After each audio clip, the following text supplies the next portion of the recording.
Burma's sweltering heat pressed down mercilessly in August 1944.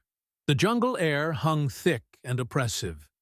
American forces had just broken through Japanese defenses after 78 brutal days of siege warfare. What they discovered at Meticulously on August 10th would change everything. 20 Korean women sat huddled together in a makeshift shelter. 2 Japanese civilian operators stood nearby, their faces grim with defeat. The discovery sent shockwaves through Allied command. Nobody had prepared for this. The women's eyes held depths of trauma that seasoned soldiers couldn't comprehend. Their bodies showed the ravages of systematic abuse and malnutrition. These weren't ordinary prisoners of war. They represented something far more sinister. The U.S. Office of War Information's Psychological Warfare Unit moved quickly. Interrogations began immediately. Questions were asked through interpreters. Answers came slowly, painfully. The women spoke of promises made in Korea back in 1942. Factory work in Singapore, they had been told. Good wages awaited. Honest employment beckoned. Instead, they found themselves transported through Rangoon to Burma's frontier regions. The promises had been lies. Every single word. What emerged from these interrogations became Japanese Prisoner of War Interrogation Report Number 49. The document would remain classified for nearly 3 decades. When finally declassified in 1973, it revealed systematic sexual slavery on an industrial scale. The interrogators documented living conditions that defied human decency. They recorded operational procedures that treated women as military equipment. The systematic nature of what Japanese forces euphemistically called comfort stations became undeniably clear through testimony after testimony. Across the Pacific Theater, similar discoveries were shocking Allied forces into grim awareness. From China's mountain strongholds to the Dutch East Indies tropical islands, from Manila's bombed-out districts to Burma's jungle outposts, the same horrific pattern emerged repeatedly. Historian Yoshimi Yoshiaki would later piece together the full scope. Nearly 2,000 comfort stations had operated across the Japanese Empire. Approximately 200,000 women had been enslaved. The numbers staggered comprehension. Evidence accumulated with each liberation, documents captured, photographs taken, testimonies recorded. The systematic nature became impossible to deny through sheer volume of proof. September 7, 1944, brought another crucial moment. Less than a month after Meticulously, Chinese and American forces launched their assault on Songshan in Yunnan province. Japanese positions crumbled under relentless bombardment. Private Charles H. Hatfield of the 164th Signal Photo Company raised his camera as Chinese soldiers led 4 Korean women to safety. One woman was visibly pregnant. The shutter clicked.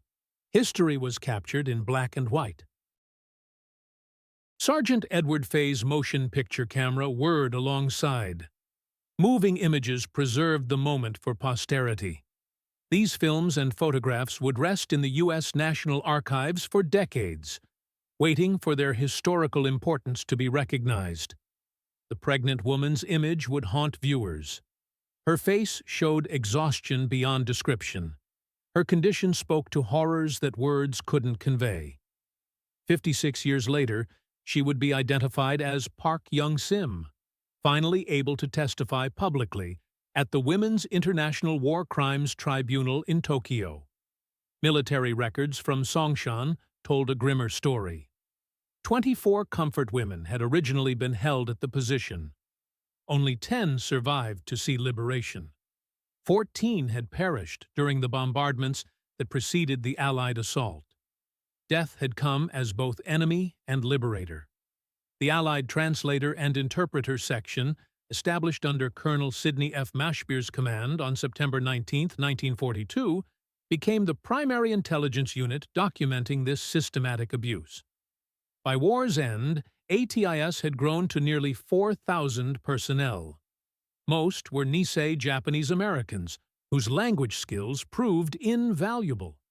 ATIS personnel processed thousands of captured documents daily. Each revelation added another piece to an increasingly horrific puzzle. The bureaucratic machinery of sexual slavery revealed itself through meticulous Japanese record-keeping. Every regulation preserved, every procedure documented, every horror catalogued. ATIS Research Report number 120, titled Amenities in the Japanese Armed Forces, landed directly on General MacArthur's desk. The November 15, 1945 edition expanded to 42 pages from its original February 22 length. Captured Japanese military regulations filled entire annexes. These documents now rest in U.S. National Archives record groups 165, 331, 407, and 554. Initially, they were classified under amusements and brothels rather than war crimes. Contemporary understanding lacked frameworks for comprehending systematic sexual slavery. The captured regulations revealed standardized procedures replicated across the Pacific. The Yuanliu Comfort Station regulations from Nanjing, dated March 6, 1939, detailed medical examination schedules with clinical precision. Fee structures differentiated by military rank. Operating hours strictly enforced. Mandatory condom requirements universally applied. Mandalay Garrison Headquarters had issued 30 items of detailed regulations. Women were officially listed as licensed prostitutes, while strict military oversight maintained control over every aspect of operations. The contradiction was deliberate and systematic. Military transport documents showed Army cargo ships had transported comfort women from Japan and Korea. Each shipment required specific Ministry of War permission. Railway transportation orders revealed women moved in freight cars marked as military supplies. Multiple approvals were needed. Forms required triplicates. Official seals validated every movement. This bureaucratic evidence survived even when other records faced destruction. The paper trail couldn't be eliminated completely. Too many copies existed. Too many departments had been involved. The system's very efficiency became its documented weakness. Language used in these documents systematically obscured reality through careful euphemisms. Special service personnel meant sex slaves. Comfort facilities meant rape stations. Medical treatment often meant forced abortion. Amenities classified systematic rape as entertainment for troops. This linguistic sanitization would profoundly affect how comfort women were perceived and treated during liberation operations. Many fell through bureaucratic categories. Neither prisoners of war nor civilian internees nor military personnel, they occupied a liminal space that delayed recognition and assistance. The Philippines' liberation, spanning October 1944 to July 1945, exposed the most extensive comfort station network American forces would encounter during the Pacific Campaign. The U.S. 1st Cavalry Division raced into Manila on February 3, 1945, heading straight for Santo Tomas University, where 3,185 Allied civilian internees awaited rescue. Racing through Manila's districts, cavalry troopers passed buildings where comfort stations had operated continuously for 3 years. The systematic nature of the network became apparent as intelligence officers mapped locations. 12 comfort stations and 5 brothels in Manila alone, according to Supreme Commander for the Allied Powers records. Additional stations were scattered across the archipelago like a spider's web. Bayanbong in North Luzon, Masbate in the Central Visayas, Iloilo on Panay Island, with 2 stations housing 12 to 16 and 10 to 11 women respectively, Cebu, Tacloban on Leyte, with 9 Filipino women documented. Borongan on Leyte. Butuan on Mindanao with 3 Filipino women. Cagayan on Mindanao with 3 stations total. Davao on Mindanao with mixed nationality comfort women. The 37th Infantry Division engaged in savage urban combat throughout Manila during the month-long Battle of Manila that lasted until March 3, 1945. The 148th Infantry Regiment fought building by building through devastated streets. On February 17th, they liberated Philippine General Hospital and the University of the Philippines, freeing 7,000 civilians. During these brutal operations, American forces systematically discovered comfort stations in the Ermita, Malate, Binondo, and Quiapo districts. Each discovery added to growing awareness of the system's scope and systematic implementation across occupied territories. Financial records captured at Japanese 14th Area Army Headquarters revealed the economic exploitation underlying the entire system. Women were charged for food, clothing, and medical treatment. Costs consistently exceeded their earnings, creating permanent debt bondage. Military paymasters handled all transactions. Women never received actual currency. Payment vouchers showed soldiers were charged based on military rank. 2 yen for privates, 3 yen for NCOs.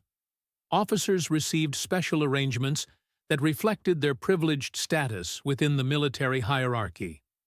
Among those liberated in the Philippines was Maria Rosa L. Henson, born December 5, 1927.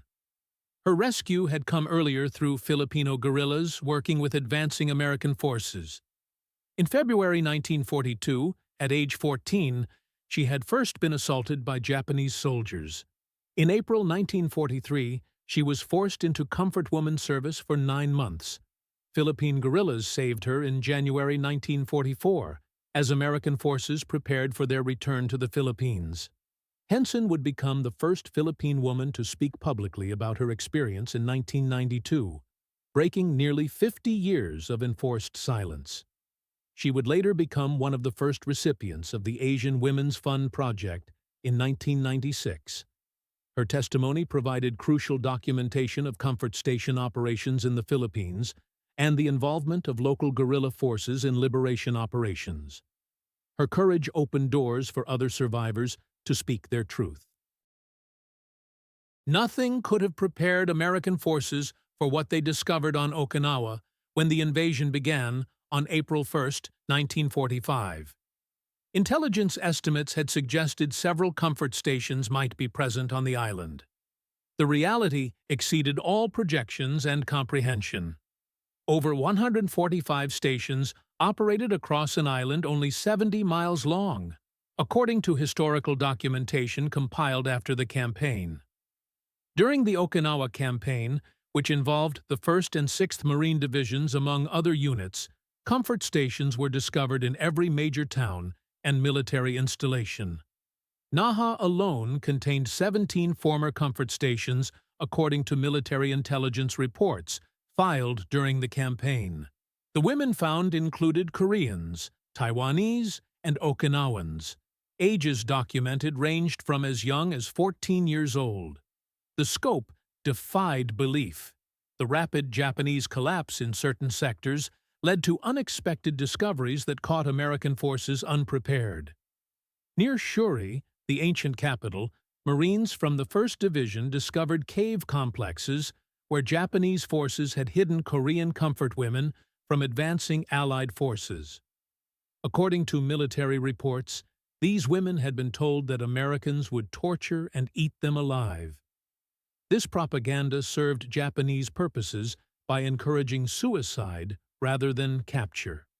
Some women had been given hand grenades with explicit instructions to kill themselves rather than be taken alive by Americans. The scale of documentation required on Okinawa overwhelmed available translators and processing facilities. By May 1945, ATIS had deployed 3 full translation teams to the island. Thousands of documents related to comfort station operations required processing under combat conditions. The bureaucratic detail captured was extensive and shocking.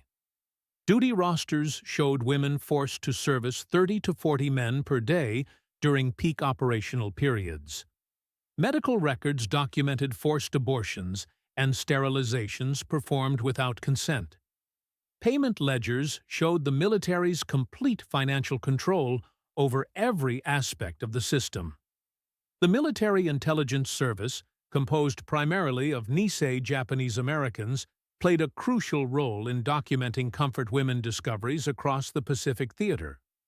Merrill's Marauders, the 5307th Composite Unit Provisional, commanded by Brigadier General Frank Merrill, had operated behind Japanese lines in Burma throughout 1944. 14 Japanese-American MIS translators proved crucial for interrogating captured comfort station personnel and processing documents. After Merrill's Marauders disbanded on August 10, 1944, the Mars Task Force under Brigadier General John Willey succeeded them with continued operations. This new unit included the 475th Infantry Regiment and a 124th Cavalry Regiment. Each maintained teams of 12 Nisei language specialists who continued liberation operations in northern Burma while documenting discoveries along the way. These translators faced unprecedented challenges that tested their professional and personal limits. The women spoke Korean, Chinese, Tagalog, Indonesian, Dutch, and various regional dialects. Many Korean women had been forbidden to speak their native language for so long they struggled to communicate even with Korean-speaking translators. Cultural barriers made discussion of sexual trauma nearly impossible under any circumstances. Many women refused to speak to male translators regardless of their linguistic abilities. The psychological barriers seemed insurmountable at times. The translators processed documents that revealed the system's carefully constructed racial hierarchy. Korean women were classified as Class A, Chinese women as Class B, Southeast Asian women as Class C. Different stations served different military ranks exclusively. Officer-only stations had fewer women who faced even more extreme abuse due to their exclusivity. The documentation revealed rape had been industrialized according to military rank and racial prejudice with systematic precision.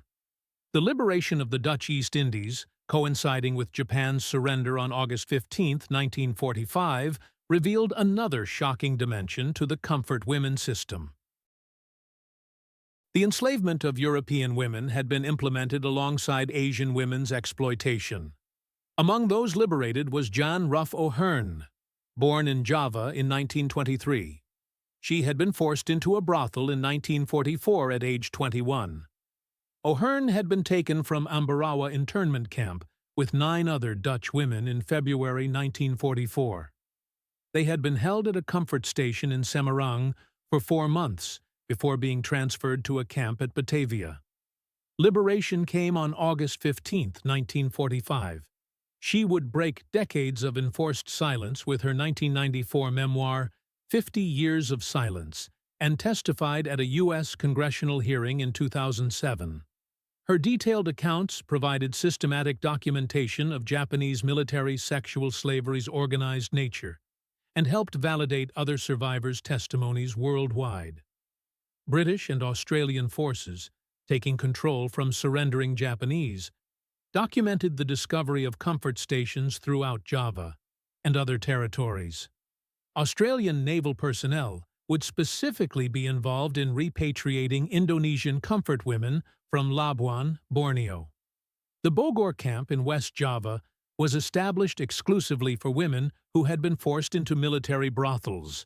Batavia camps processed 10,500 women and children in post-liberation operations that stretched available resources thin. The Dutch military authorities returning to reclaim their colony initially suppressed information about comfort stations involving Dutch women. Records were sealed ostensibly to protect the women's honor. This decision would delay justice and recognition for decades while perpetuating shame and silence.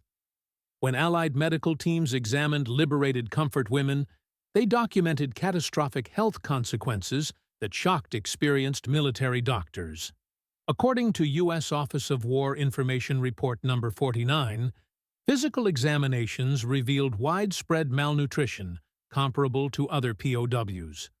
These prisoners had experienced average losses of 32% of body weight during captivity. Sexually transmitted diseases were endemic throughout the population examined.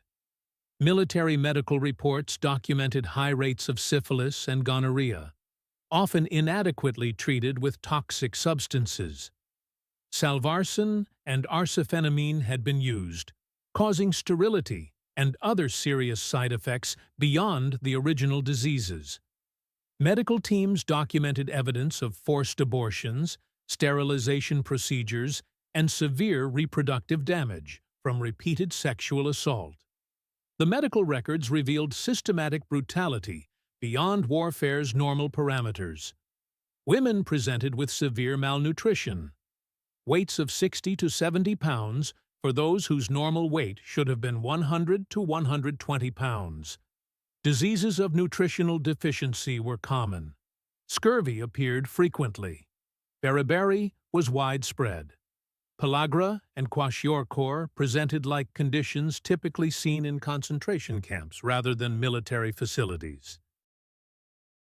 Military medical personnel provided initial treatment using newly available sulfa drugs and penicillin.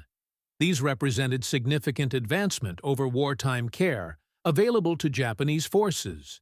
However, specialized psychological support for sexual trauma remained virtually non-existent given the state of 1940s psychiatry. Medical personnel documented what they called hysteria, melancholia, and nervous exhaustion. These terms inadequately described what would later be recognized as severe post-traumatic stress disorder requiring specialized treatment. Military doctors' signatures appeared on forced abortion records captured at various locations. One document from a Philippine station showed 15 forced abortions performed in a single month. Sterilization procedures were documented at multiple locations across the theater. The medical records revealed that comfort women were viewed not as patients requiring care, but as military equipment requiring maintenance. This dehumanization extended even to medical treatment and documentation. The U.S. Army's 164th Signal Photo Company provided crucial visual documentation beyond the famous Songshan photograph. Signal Corps photographers systematically documented liberated comfort stations across the Pacific Theater with clinical precision. They photographed the small cubicles where women were held captive. Military-issue bedding filled cramped spaces. Examination tables revealed medical inspections' systematic nature. Boxes of military-issue condoms demonstrated organizational supply chains. These clinical photographs, intended for intelligence purposes, inadvertently created a comprehensive visual record of systematic rape infrastructure. The images, classified for decades, showed the standardized nature of comfort stations. Whether discovered in the Philippines, Burma, or Pacific Islands, the facilities followed remarkably similar patterns. Converted buildings had been divided into small rooms. Each space was barely large enough for a military cot. Communal washing facilities served multiple women. Medical examination rooms maintained sterile efficiency. The military precision of these setups was evident in every photograph taken. Nothing appeared random or improvised. Everything reflected systematic planning and implementation. The photographers documented not just facilities, but the women themselves at liberation. Their images showed severe malnutrition that shocked viewers. Untreated injuries were clearly visible. The 1,000-yard stare of severe trauma appeared in face after face. These photographs, while respecting the women's dignity as much as possible under the circumstances, provided irrefutable visual evidence of systematic abuse that couldn't be denied or dismissed. The United Nations Relief and Rehabilitation Administration, established in November 1943, managed the massive repatriation effort across occupied territories. With 11,000 staff by 1946, UNRWA operated hundreds of displaced persons camps throughout former occupied territories. Between May and June 1945 alone, the Supreme Headquarters Allied Expeditionary Force repatriated 5.25 million displaced persons at a rate of 80,000 per day. However, comfort women were processed within general civilian populations without specialized care or recognition. Their ambiguous status affected everything they encountered. Neither prisoners of war, civilian internees, nor military personnel, they occupied a bureaucratic limbo. This affected medical care access, transportation priority, and rehabilitation services.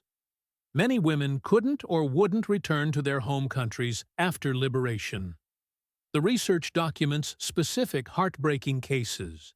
Bai Bongyi remained in Okinawa after liberation, classified as a stateless Korean under U.S. military rule.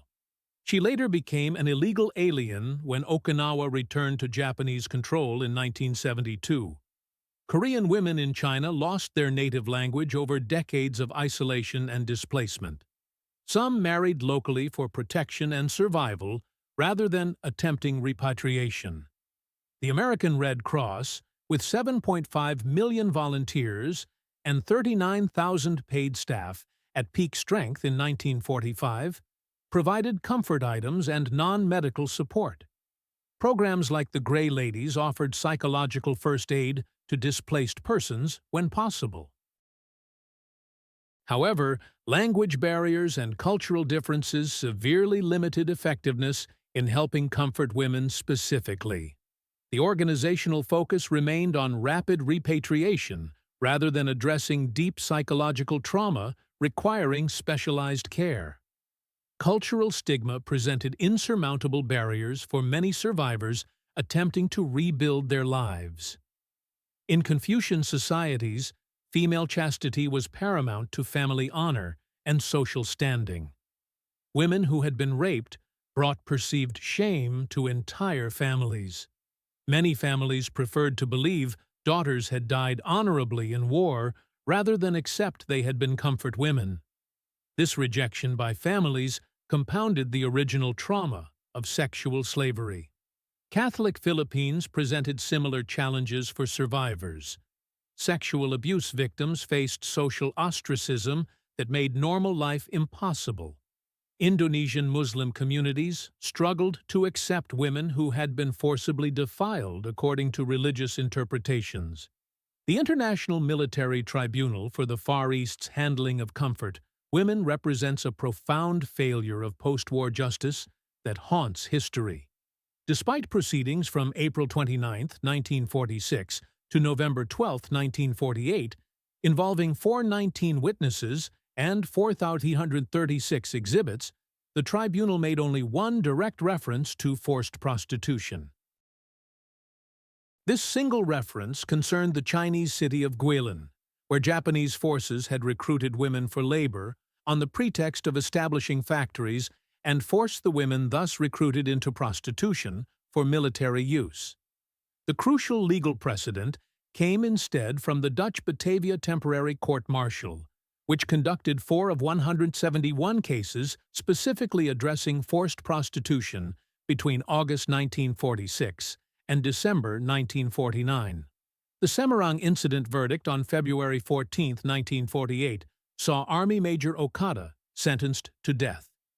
11 others received sentences ranging from 2 to 20 years for forcing approximately 35 Dutch women from concentration camps into comfort stations. This represented the only substantial prosecution of comfort women-related war crimes. Documents discovered in April 2007 by researchers Yoshimi Yoshiaki and Hirofumi Hayashi revealed the Tokyo Trials archives contained 7 official documents. These showed the Tokaitai naval military police, had forced women into frontline brothels in China, Indochina, and Indonesia. These documents had been available but unprosecuted for 60 years. The evidence had existed in Allied archives throughout the post-war period, yet no action had been taken to pursue justice for systematic sexual slavery. The failure to prosecute these crimes sent a clear message that sexual slavery wasn't considered significant enough for serious legal action. This decision would haunt survivors for decades, denying them recognition and justice, while perpetrators went free. For 46 years after liberation, comfort women remained silent about their experiences. Then, on August 14, 1991, Kim Hak-sun became the first woman to publicly identify herself as a former comfort woman. Her press conference opened floodgates for survivors across Asia. Though her specific liberation details remained less documented in available military records, her courage in speaking publicly triggered a wave of testimonies.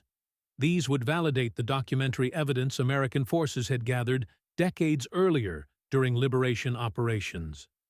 In January 1992, historian Yoshimi Yoshiaki made a discovery at Japan's Defense Agency's National Institute of Defense Studies archives. This finding would transform understanding of the comfort women system completely and irrefutably. He found documents providing the first documented evidence of direct Japanese military involvement in establishing and operating comfort stations. These included military orders for establishing comfort stations and detailed regulations showing direct military control and supervision.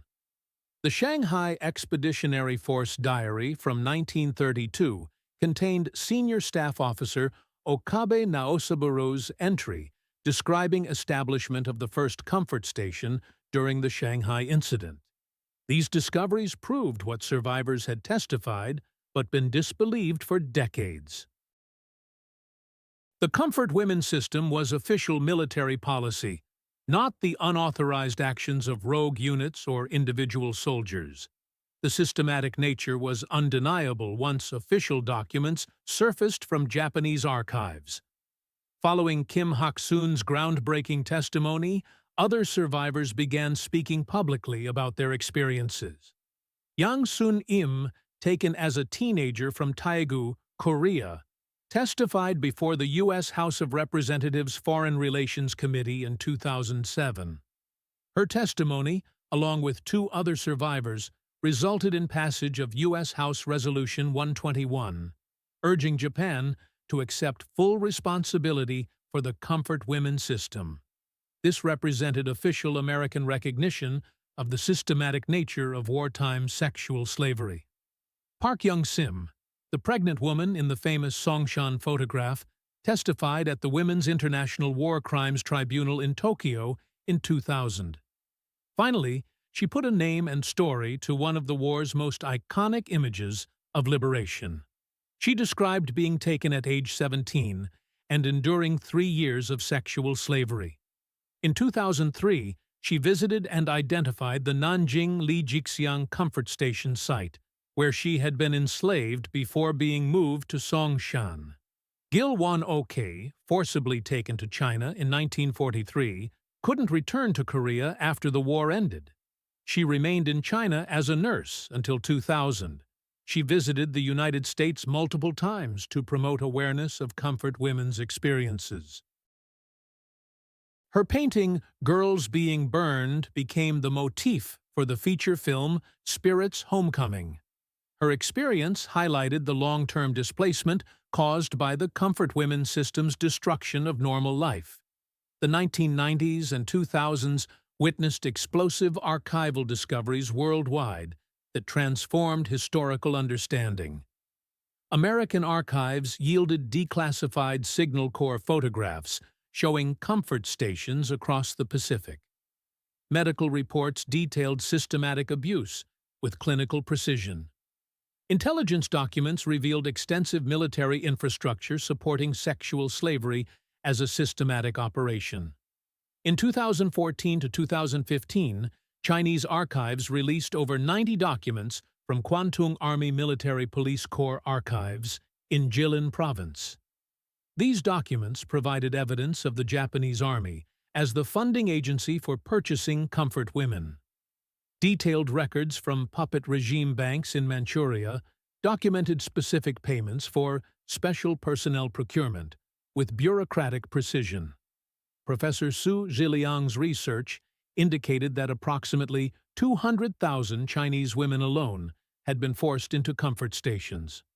According to demographic analyses, 36% of all comfort women were Chinese, representing the largest single national group.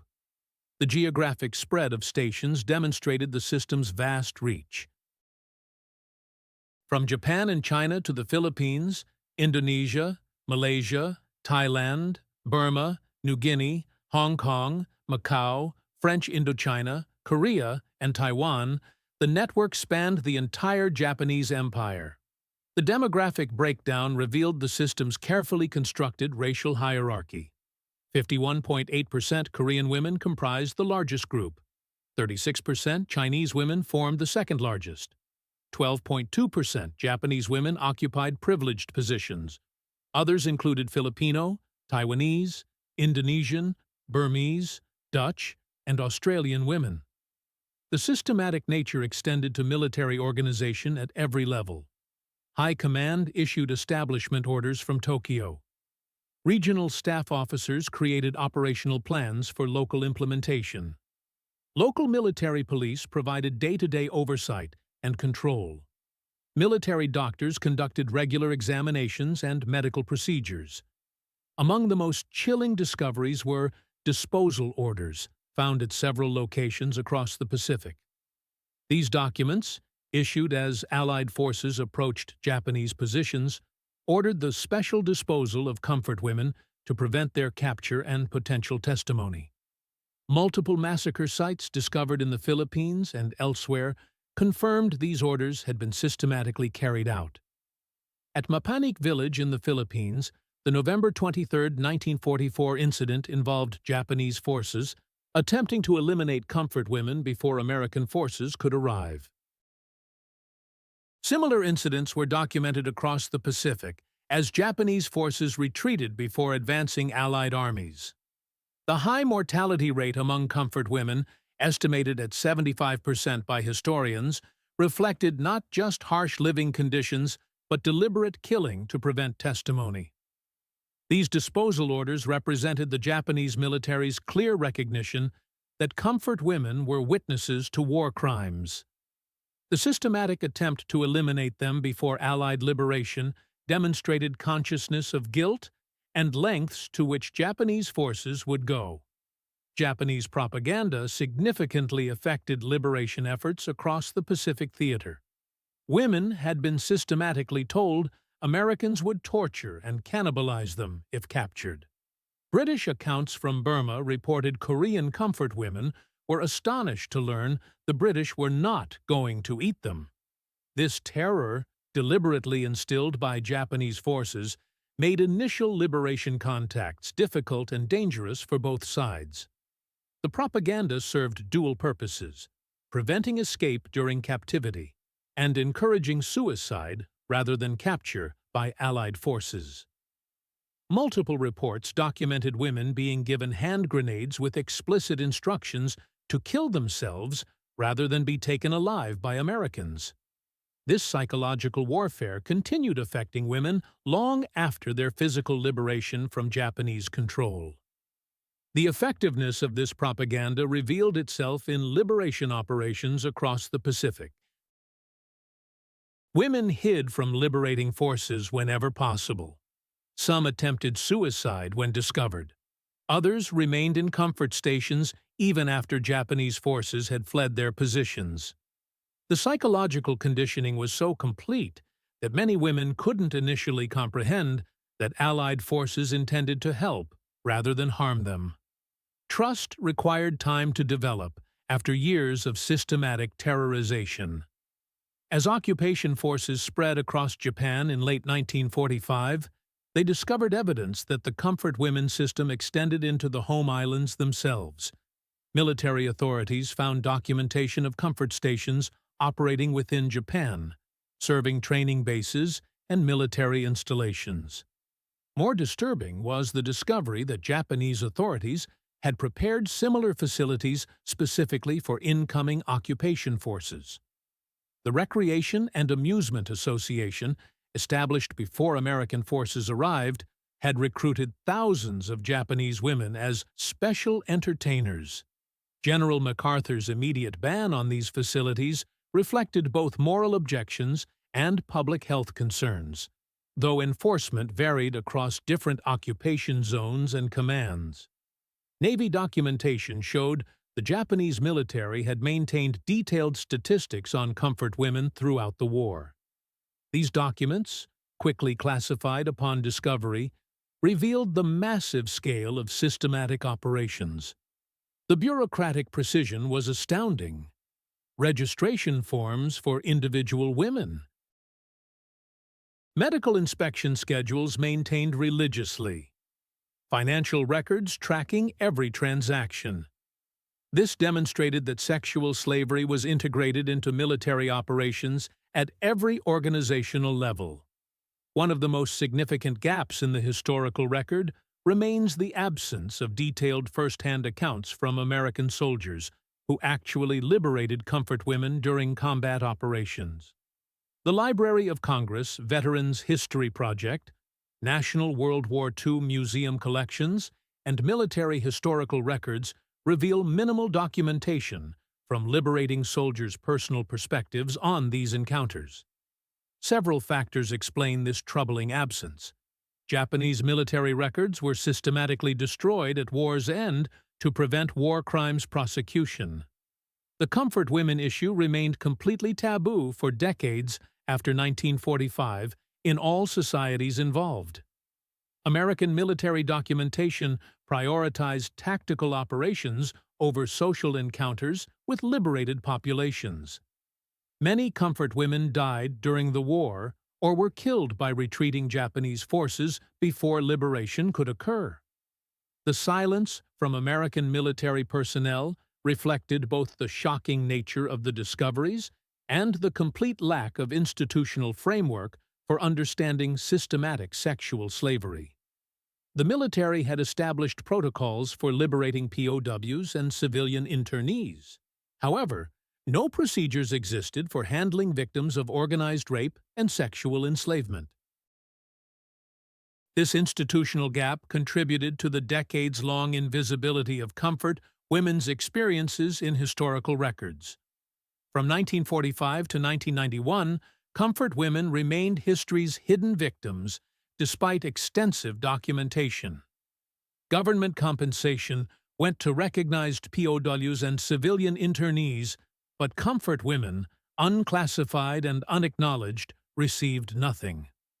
The silence was maintained by all parties involved. The Japanese government destroyed records and denied responsibility systematically. Allied governments classified documents and avoided embarrassing questions about wartime discoveries. Asian governments focused on economic development over advocacy for individual victims of wartime atrocities. The institutional conspiracy of silence seemed unbreakable for nearly 5 decades. The breakthrough came through individual survivors' extraordinary courage. Following Kim Hak-sun's 1991 testimony, the Women's International War Crimes Tribunal in 2000 provided a forum for 64 survivors from 8 countries. Though lacking legal authority to impose sentences, the tribunal created a comprehensive record of testimony that validated decades of hidden suffering and systematic abuse. U.S. House Resolution 121, passed in 2007, officially recognized comfort women's suffering. It urged Japan to formally acknowledge, apologize, and accept historical responsibility in a clear and unequivocal manner for its military's coercion of women into sexual slavery. This recognition, coming 62 years after liberation, demonstrated how long the journey from rescue to acknowledgement had been for survivors worldwide. Modern retrospective studies of comfort, Women survivors show 90% lifetime prevalence of PTSD. 65% show current symptoms decades later. These rates are significantly higher than Holocaust survivors at 39% prevalence. These statistics validate the severe psychological trauma that was documented but poorly understood by military medical personnel in 1945. The systematic nature of abuse created lasting damage that persisted throughout survivors' lives. The systematic nature of the Comfort Women system is revealed most clearly in its comprehensive scope. Operations spanned from 1932 to 1945 across territories covering the entire Japanese Empire. Standardized regulations were replicated across thousands of individual facilities. Military logistics involved transportation, medical services, and financial management systems. Racial hierarchies were embedded in operational procedures at every level. The numbers tell a story of industrial-scale sexual slavery implemented with military precision.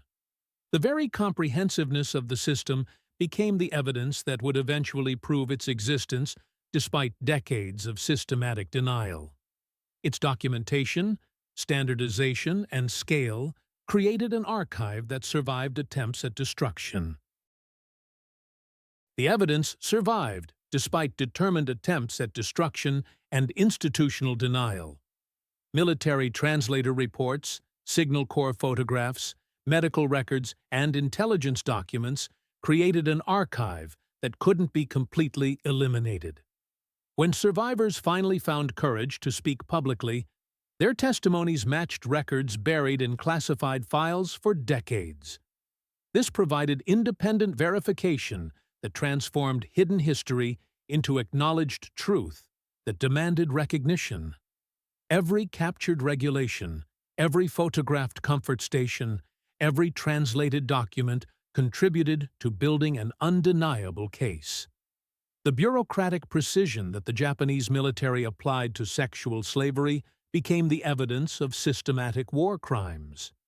The very documents meant to organize exploitation became irrefutable proof of atrocity. The American soldiers who discovered comfort stations probably never imagined their routine documentation would become crucial evidence in a decades-long fight for truth and justice. Their photographs, reports, and translations created a historical archive that survived all attempts at denial and institutional forgetting. What seemed like routine military documentation became essential historical evidence that demands acknowledgement. As of 2024, fewer than 20 Korean comfort women survivors remain alive worldwide. Their testimonies, now validated by documentary evidence American forces created during liberation operations, stand as irrefutable proof of systematic war crimes. Comfort women statues now stand in cities worldwide as silent testimony to suffering long denied and minimized. The memorials serve as permanent reminders of systematic abuse and the importance of historical memory. The comfort women discovered by American forces represented one of World War II's most extensive war crimes operations. The liberation of these women, documented in military reports, photographs, and testimonies, provided evidence that took decades to acknowledge fully. The systematic nature of operations proves this was official policy, not battlefield excess. Standardized regulations, military transportation networks, medical infrastructure, and financial systems all demonstrate coordinated implementation from the highest levels. The failure to immediately recognize and address comfort women's experiences reflected multiple institutional failures. Military bureaucracy was unprepared for systematic sexual crimes. Cultural stigmas systematically silenced victims across all affected societies. Political decisions prioritized stability over justice for individual victims. Gender biases consistently minimized sexual violence as less significant than other war crimes. These failures compounded original trauma, extending suffering decades beyond physical liberation. Yet the evidence endured despite all attempts at suppression. The photographs taken by Signal Corps units remain in archives. The reports filed by intelligence officers preserve testimony. The medical records created by military doctors confirm systematic abuse. All these documents confirm what survivors insisted for decades against institutional denial. The liberation American forces provided in 1944 to 1945 began a process that continues today, with survivors still seeking full acknowledgement and official apology. The story teaches profound lessons about war, trauma, and justice that remain relevant. Physical liberation doesn't equal psychological freedom for victims of systematic abuse. Rescue without recognition perpetuates suffering through institutional silence. Documentation without prosecution enables continued denial of systematic crimes.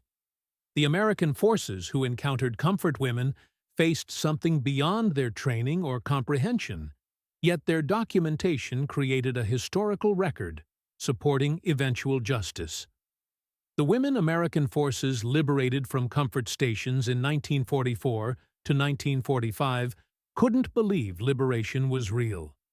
Their trauma ran deeper than physical captivity into psychological destruction. They had been told repeatedly they were worthless.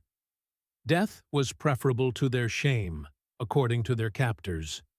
No one would ever accept them again in normal society. Liberation challenged these internalized beliefs, creating cognitive dissonance that many never fully resolved throughout their remaining lives. The documentary evidence tells an irrefutable story. From report number 49 to the Songshan photographs, from ATIS translations to Signal Corps images, systematic war crimes cannot be denied by any reasonable examination. The bureaucratic precision of Japanese military sexual slavery, captured in Allied intelligence files, provides proof that survives all attempts at historical revision. As the last survivors pass away, their testimonies become increasingly precious. Their words are supported by every document, photograph, and report American forces created during liberation operations. The comfort women who couldn't believe in their liberation understood a profound truth about freedom and recognition. True freedom required not just removing captors, but rebuilding fundamental humanity. Not just opening doors, but acknowledging what had happened behind them. Not just surviving, but being believed and validated by society. Their decades-long fight for recognition continues the liberation process American soldiers began 80 years ago. Today, the evidence is clear beyond dispute. The testimony is confirmed by official records. The systematic nature has been proven through documentation. The journey from physical liberation to full recognition represents one of history's longest fights for justice. This fight is supported by the comprehensive archive of truth American forces created when they first encountered the unbelievable reality. Japan's comfort women system challenged comprehension then and now. The survivors' initial disbelief at liberation reflected deep understanding. Freedom from captivity was just the beginning of a much longer journey toward justice, recognition, and healing. That journey continues to this day as the world struggles to fully comprehend systematic sexual slavery's scope and impact. The American soldiers who discovered these women documented one of history's largest systematic war crimes. In preserving evidence of atrocity, they performed a service beyond ordinary military duty. They bore witness to truth that demanded acknowledgement, even if that acknowledgement would require decades to achieve against institutional resistance. The comfort women's story challenges everyone to confront uncomfortable truths about war, gender, and justice. It reminds us that liberation is not a single moment, but an ongoing process of recognition and healing. For these women, that process remains incomplete even as their numbers dwindle and time runs short for full justice to finally be served. Their courage in speaking truth to power continues inspiring fights for justice worldwide.